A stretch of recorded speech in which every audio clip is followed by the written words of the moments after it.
Gozaimasu, konnichiwa. Salut tout le monde. Nouvelle vidéo, Japon, partie 10. Cette fois-ci, je vais te parler des villes que j'ai visitées au cours du séjour. Mais avant de continuer, n'hésite pas à liker, à t'abonner par là peut-être, en bas à droite et à partager mon contenu. Merci beaucoup pour ton soutien. Donc, c'était un voyage organisé. Et comme je vous disais, je suis parti de Paris, vol long courrier, j'ai atterri à Osaka. Ensuite, nous sommes allés à Kurashiki. Donc à Kurashiki, c'est une ville classique, hein, que voilà, c'est pas une métropole, une mégalopole comme Tokyo, mais c'est une petite ville sympa.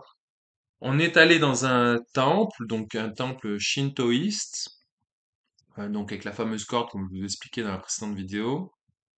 Nous sommes allés également à Hiroshima. Nous avons vu le musée concernant tout ce qui est bombe atomique à Hiroshima, qui explique tout ce qui s'est passé à ce moment-là. Donc là, bon, c'est pas très drôle, hein, effectivement. Donc, mais c'est une partie importante de l'histoire du Japon. Donc c'est intéressant de s'informer sur ce qui s'est passé.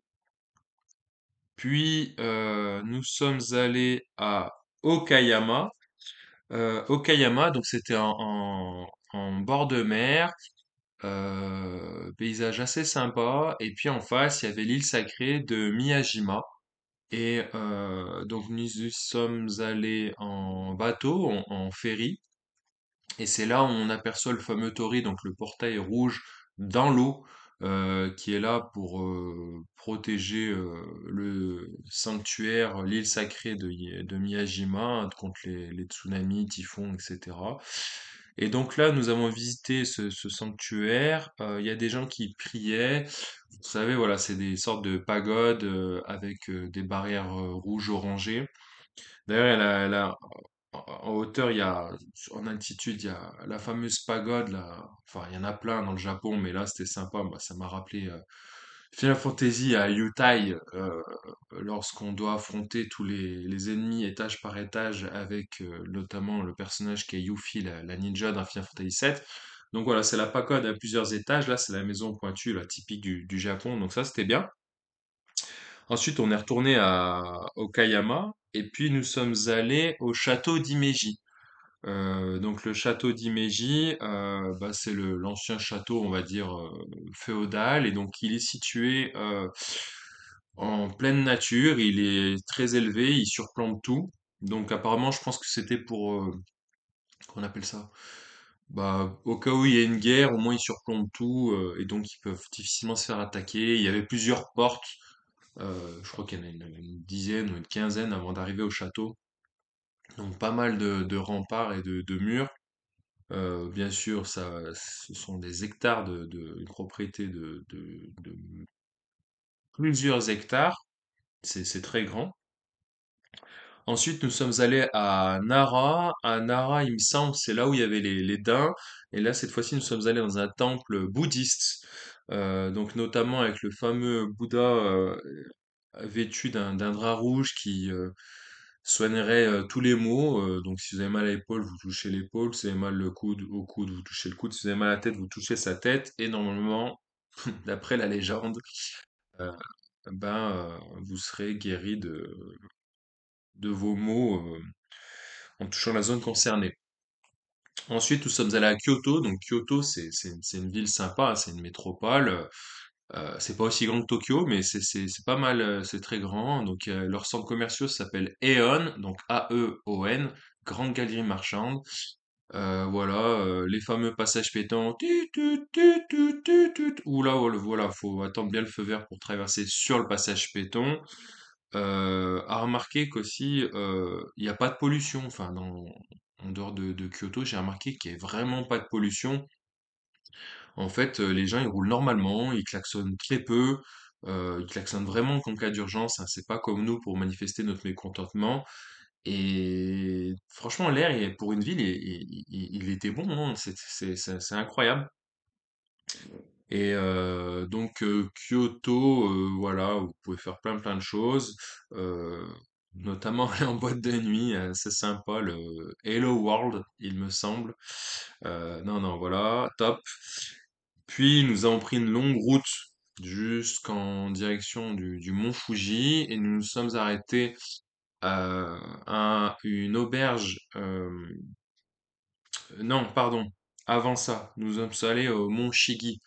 Au mont Shigi, et au mont Shigi, on était dans un ryokan, donc un temple, on va dire, religieux, où même on a fait de la méditation zen pendant 15 minutes en jouant sur la respiration notamment. Et nous avons assisté à la cérémonie du feu à 4h45 du matin, donc je vous dis, ça pique. Et voilà. Et puis ensuite, nous sommes allés en direction du mont Fuji. Nous nous sommes arrêtés à une auberge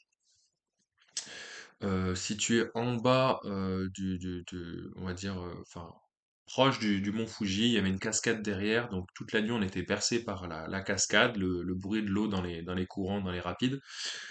Euh, C'était bien sympa, on a bien rigolé. On était bien sûr en kimono traditionnel. On nous a expliqué comment vêtir le kimono. Donc il y a des règles à respecter. Nous avons mangé typique avec le fameux shabu shabu. Shabu shabu, c'est une onomatopée pour faire comprendre que ça bout. Voilà. Et ensuite, nous sommes allés visualiser en hauteur le mont Fuji d'un superbe point de vue. Puis nous avons pris le téléphérique et nous avons survolé toute cette jungle, cette forêt autour du mont Fuji, jusqu'à arriver au bord d'un lac. Je crois que c'est le lac Hachi. Et nous avons fait une petite croisière sur un bateau, un peu bateau pirate, un peu bateau britannique, jusqu'à arriver au port de Hakone. Donc là, c'était cool parce qu'on voyait à la fois le lac et à la fois le mont Fuji au loin. Euh, C'était hyper dégagé, on a eu de la chance. Les gens nous disaient que d'habitude c'est nuageux, on voit pas aussi bien le mont Fuji, donc vraiment top. Et puis nous avons repris la route, encore des heures de bus jusqu'à arriver à Kamakura.